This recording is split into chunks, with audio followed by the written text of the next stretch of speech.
welcome back to the channel. Back again with another Masters of the Universe figure. This time I finally got a He-Man. I've been wanting a He-Man for so long. It's not the original Wave 1, but it's the He-Man vintage head sculpt. So I'll take what I can get. Just glad to have a He-Man in my collection. So, as always, here's a look at the back of the package. Artwork on the top. Looks amazing. Figures in the Wave.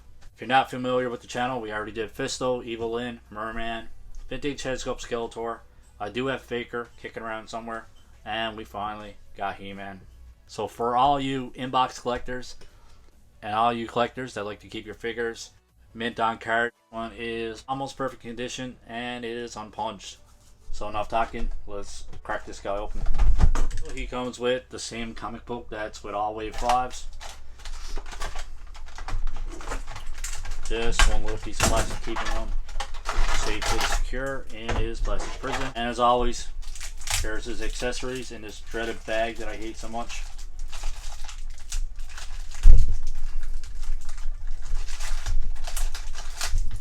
As you can tell, he also comes with a set of instructions. All these parts are removable. They all pop out pretty easy.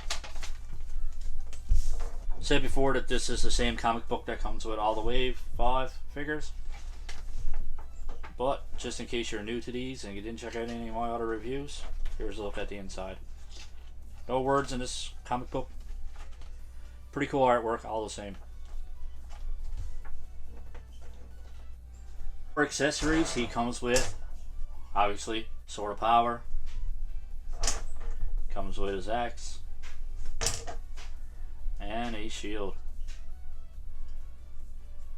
Let's look at that head sculpt. This one really gives the old school feel, man. This actually feels like an old vintage figure. If it wasn't for the articulated elbows and knees and stuff like that, you swear this one could actually pass for a vintage figure. That head sculpt is spot on to the old figures. Closer look all around. His body armor is removable, like so. This part like that if you want to take it off. Babs on this guy, man. Personally, I prefer him with his armor.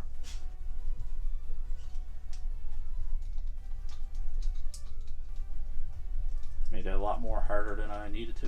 Alright, so his armor just pops back on like that, pretty easy. There is a spot in the back too for his sword. Was it one open hand and one hand to grip the sword or the axe. The axe or the sword just pops in like that. Fits really well actually. So you can see here the thumb actually goes over to the other side, grips it in well. It's not coming out, as you can tell. And the shield itself, his hand slides true, and it just clips on over his forearm like so. Still has some range of motion with it too, so it doesn't restrict articulation whatsoever. Here he is, all decked out with a shield, sword, and axe, ready to kick Skeletor's butt. Here he is with a sword in his hand. It's pretty cool like that as well. Alright, so now that we had a closer look and we tried all of his weapons in hand, let's go over articulation. This guy looks up this far, down this far, all the way around. Tons of pivot. Shoulders come up this far. Single jointed pinless elbows. Go back this far, forward this far. Obviously he's going to be restricted with massive biceps, massive muscles in his arms, so his wrists go back and forth and all the way around. There's full rotation at his hips. His legs go out to a full split. There is single jointed knees. There is a boot rotation right below the knee, and his ankles go back this far, forward this far, and all the way around. So pretty decent articulation with these guys.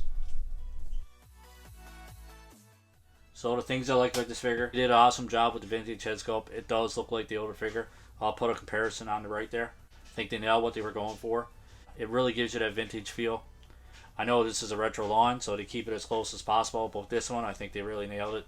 I do like how they included his sword, his shield, and an axe as well. For a $14.99 figure here in Canada, these figures offer great value, so price is obviously another thing that I like about the figure. Articulation is decent for what it is.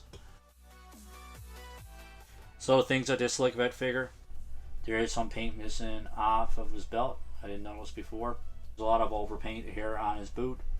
Brown is showing through in a lot of places here, and you can see big dents or scrapes into the mold itself. But overall, I still think it's a great figure. So Mattel did an awesome job. It is what it's meant to be. It is a retro figure based off the original 80s and 90s toy line. And for what they were trying to do, I think they did an awesome job. So overall, I'm going to give this guy a 8.5 out of 10. The only reason why I scored it a little lower than a lot of the other figures is paint application. This is actually the first one that I have flaws with paint application. Skeletor had a little bit of brown smudging right here. This one's got the same issue with plastic. Looks like it's kind of worn away. It doesn't have the smooth texture as the rest of the figure. If you're familiar with the channel, you know I like to do comparisons. So obviously this is a no-brainer. Here he is next to Skeletor from the same toy line. Love this guy as well. Here he is next to a standard size Marvel Legend. So just a little bit shorter. Obviously this is 6 inch, this is 5.5 inch. So, and here he is next to He-Man from the Revelations toy line. Loving this toy line as well. Closer look there, side by side. What do you guys think? You guys like the Origins line or you like the Master of the Universe line better?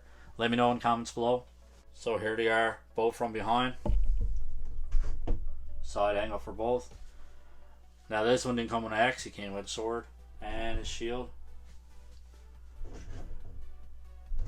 Pretty cool design on the shield as well, pretty similar. So let me know in the comments below, guys, what do you think of this line so far? Me personally, I think Mattel is killing it. I think they're doing an awesome job. Love these figures. Recently just picked up Castle Grayskull as well. Can't wait to do an unboxing. I'll probably get my son involved in that one. He hasn't been in any of my videos lately, and he's the whole reason why I started this channel in the first place. So if you like our content, don't forget to subscribe and turn on the notification bell. Don't forget to drop us a line in the comments. Just let us know what you think of this figure. Love interacting with you guys. We're all part of the same community. We all love figures. So that's it for me. Hope you guys enjoy the rest of your day. Keep collecting and stay safe.